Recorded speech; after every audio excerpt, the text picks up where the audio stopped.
Oh! Ooh. Oh! Yun ba?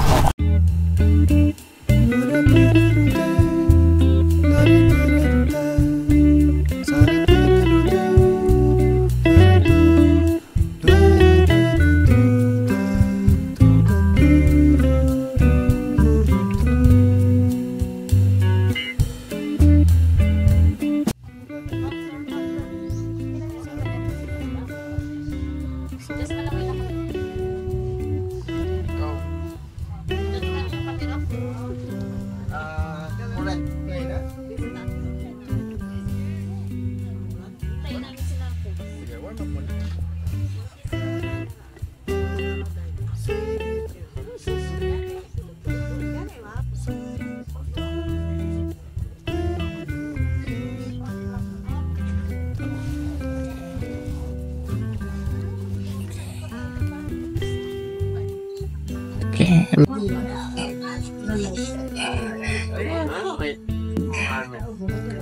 One.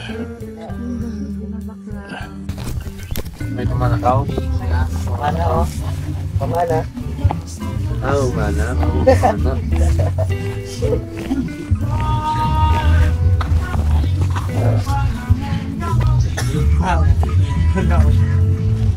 Okay.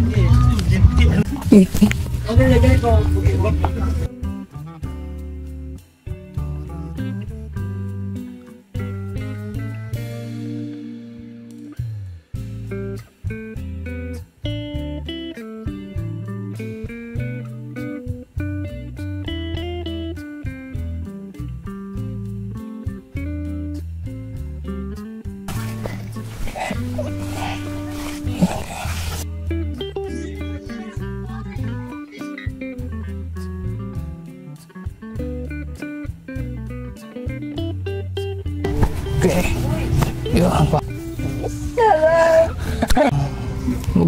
Buga mo lahat.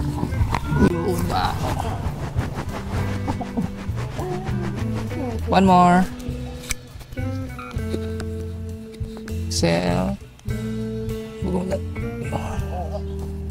Okay, very good. So, all you have to do is to relax lang. Kaya relax. Ooh. Oh! Ang lutong naman! Ano? Dumi na yan. Ang lutong!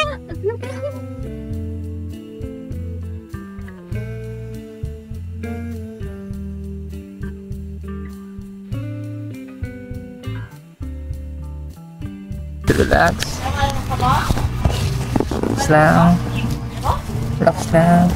Oh, wow. Grabe. Inipon ko ng 2 taon dyan, kuya.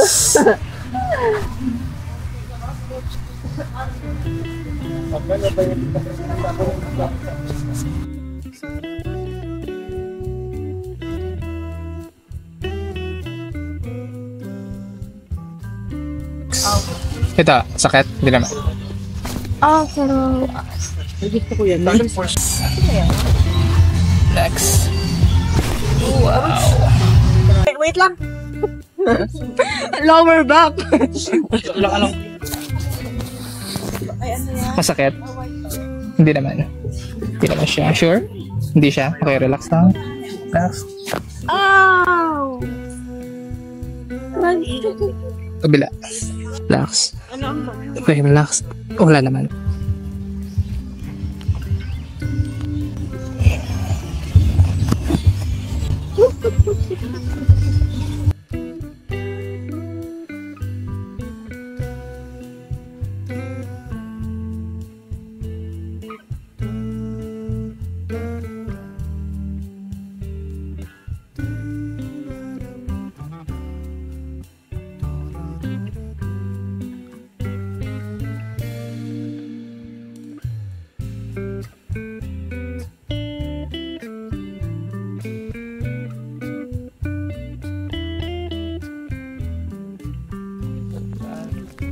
Wow!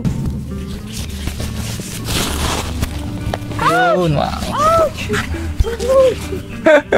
Tapos si ano pala, bibigyan din tayo ng tips sa inyo kapag kayo pala ay, for example, yes, nauntog si Tethers kasi kanina sa ilalim. So, kamusta naman yung bato? Hindi, nauntog. Yung first aid na gagawin nyo, either na ice bag, lagyan nyo po ng ice bag siya para syempre yung blood clot, maiwasan natin siyang maging lumala siya, no? So, lagyan nyo kagad immediately. At the same time, kung wala pa, you can pull your ears, 2 ears, hilahin natin yung ating mga tenga for at least mga 2 to 5 minutes para magkaroon siya ng TW or triple warmer para hindi yung mga ma-release yung mga gas pain na namumuo dito. So, it helps a lot, guys. So, importante lang na gawin nyo kagad pagkatapos na mauntog.